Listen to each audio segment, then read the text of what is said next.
नमस्कार दोस्तों, जय श्री राम, हर हर महादेव। दोस्तों, अभी सवाल नहीं है कि इंडियन एयरलाइंस मोदी को हरा सकता है या नहीं।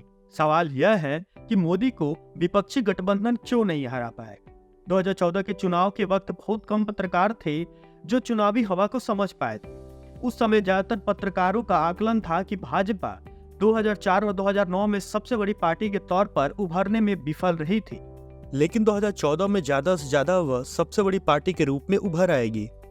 वे भाजपा को 200 से पार नहीं देखती थी। कुछ पत्रकार थे जो भाजपा को नए रूप में उभरता देख रहे थे, वे भी भाजपा को 250 के आसपास ही देखते थे। लेकिन भाजपा अपने बूते पर बहुमत का आंकड़ा पार कर लेगी, ऐसा आकलन तो भाजपा के शुभचिंतकों को भी नहीं था। आज करीब 10 साल बाद स्थितियां पूरी तरह बदली हुई है।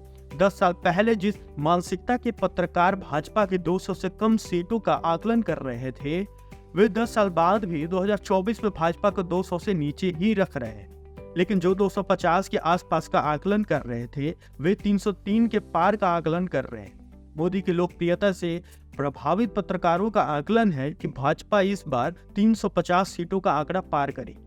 सहज सवाल उठता है कि इंडियन एयरलाइंस फेल क्यों हो गया या फेल क्यों हो रहा है। इसका सबसे बड़ा कारण यह है कि कांग्रेस खुद को थोड़ा सा मजबूत होता देखती है तो घमंड के घोड़े पर सवार हो जाती है। हिमाचल जीतने के बाद कांग्रेस ने विपक्षी गठबंधन को कर्नाटक के चुनावी नतीजों तक टाला। कर्नाटक के चुनाव नतीजे आने के बाद कांग्रेस के समर्थक से नीतीश कुमार ने विपक्षी दलों की बैठक बुलाई, लेकिन कांग्रेस ने दिसंबर में 5 विधानसभाओं के चुनाव नतीजों तक बात को आगे ही नहीं बढ़ने दिया। कांग्रेस 5 राज्यों में से 3 राज्य भी जीत जाती और ऐसा लगता कि वह लोकसभा चुनाव नतीजों में 100 से पार जा सकती है, तो एक मजबूत गठबंधन बन सकता था जो 2024 में मजबूत विपक्ष के रूप में उभर सकता था। लेकिन अब तो वह संभावना भी खत्म हो चली है। 3 राज्यों में कांग्रेस की हार के दिन से ही इंडी गठबंधन के टूटने की इबारत लिख दी गई है। क्षेत्रीय दलों के अपने स्वार्थ होते हैं, वे उस राष्ट्रीय दल के साथ जुड़ना चाहते हैं जो उनके उम्मीदवारों को जिताने की क्षमता रखता हो। 5 राज्यों के चुनाव नतीजों के बाद क्षेत्रीय दलों को यह साफ हो गया था कि देश की जनता कांग्रेस को कतई पसंद नहीं कर रही। इसलिए कांग्रेस उनके कंधों पर सवार होकर चुनावी वैतरणी पार करना चाहती है। इसलिए विपक्षी गठबंधन में नए जुड़े जेडीयू और टीएमसी ने कांग्रेस से किनारा कर लिया। समाजवादी पार्टी और आम आदमी पार्टी नफे नुकसान का आकलन कर रही है। और दोस्तों, ममता और नीतीश कुमार अलग न भी होते तो भी इंडियन एयरलाइंस के जीतने का कोई संभावना नहीं थी। देश ज्यादा से ज्यादा इंडियन एयरलाइंस को मजबूत विपक्ष के तौर पर उभारने के बारे में सोचता। यह सच है कि जब तक कांग्रेस वक्त के अनुसार अपनी नीतियों में परिवर्तन करके खुद को मजबूत नहीं करेगी, तब तक देश की जनता भाजपा और मोदी को ही वोट देती रहेगी। नरेंद्र मोदी के राष्ट्रीय स्तर पर उभरने से एक और बड़ा अंतर आया है, जिसने राष्ट्रीय विकल्प के रूप में कांग्रेस को कमजोर और भाजपा को मजबूत किया है। भ्रष्टाचार और अल्पसंख्यकवाद के कारण 2014 में कांग्रेस और उसके गठबंधन दलों को जनता ने नकारा। यह बात अब पुरानी हो चुकी है। नरेंद्र मोदी ने नए तरह की राजनीति शुरू की, जिसमें देश के समावेशी विकास के साथ साथ प्राचीन सांस्कृतिक राष्ट्रवाद को भी उभारा जा रहा है।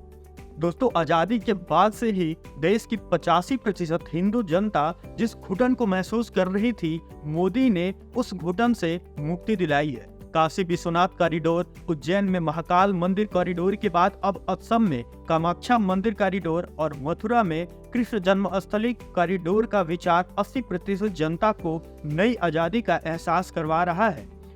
इसी दौरान अनुच्छेद 370 का हटना और अयोध्या में राम जन्मभूमि मंदिर का निर्माण हो जाना हिंदू मतदाताओं में नव जागरण का संचार कर रहा है। कांग्रेस ने राम जन्मभूमि मंदिर की प्राण प्रतिष्ठा का बैकआउट करके देश की 80% हिंदू जनता को संदेश दिया कि जन्मभूमि पर सुप्रीम कोर्ट के फैसले के बावजूद उसकी विचारधारा और नीतियों में बदलाव की कोई संभावना नहीं है। इसलिए मोदी की मजबूती और इंडियन एयरलाइंस की कमजोरी का सबसे बड़ा कारण राष्ट्रवाद और हिंदुत्व बनाम सेकुलरिज्म की लड़ाई बन जाता है। हिंदुत्व बनाम सेकुलरिज्म का टकराव भी खुद इंडियन एयरलाइंस का बनाया हुआ है। राम जन्मभूमि पर सुप्रीम कोर्ट के फैसले के बाद इन सभी राजनीतिक दलों के मुस्लिम नेताओं ने या तो खुलकर या दबी जुबान में सुप्रीम कोर्ट के फैसले का विरोध करके खुद को हिंदुओं से अलग कर दिया। अगर कांग्रेस, समाजवादी पार्टी, तृणमूल कांग्रेस और वामपंथी पार्टियां अपने मुस्लिम नेताओं को जुबान बंद करती और सुप्रीम कोर्ट के फैसले का स्वागत करती तो 1947 से 2019 तक राम जन्मभूमि के विरोध को जनता देर सबेर भूल भी जाती। लेकिन सभी दलों के हिंदू नेता अभी भी सुप्रीम कोर्ट के फैसले पर किंतु परंतु लगाकर देश की 80% जनता को नाराज करने की कोशिश करते रहते हैं। शायद वे समझ नहीं पा रहे हैं कि उनके हिंदू विरोधी सेकुलरिज्म में देश की बहुसंख्य युवा पीढ़ी की कोई आस्था नहीं है। राम जन्मभूमि आंदोलन के बाद हिंदू जागा है, उसने इतिहास को नए नजरिए से देखना शुरू किया। हिंदू ऐसा सेकुलरिज्म चाहता है जिसमें उसे 500 साल की गुलामी से आजादी का एहसास। सेकुलर दलों की समस्या यह रही है कि वह ब्रिटिश काल से पहले की मुगलों की गुलामी को गुलामी ही नहीं मानते। कांग्रेस ने आजादी के बाद स्कूल कॉलेजों में वैसा इतिहास पढ़ाया जिसमें मुगलों को गुलामी का काल नहीं माना जाता था, जबकि राम जन्मभूमि आंदोलन ने आजादी के बाद पैदा हुए हिंदुओं की आंखें खोल दी। उसी का असर है कि आज हिंदू अपने मंदिरों को वापस हासिल करने के लिए जगह जगह आंदोलन कर रहे हैं। मोदी ने मंदिरों का जीर्णोद्धार शुरू करवाकर सांस्कृतिक राष्ट्रवाद की उस अवधारणा को जमीन पर उतार दिया है जिसका नारा 90 के दशकों में लाल कृष्ण आडवाणी ने दिया था।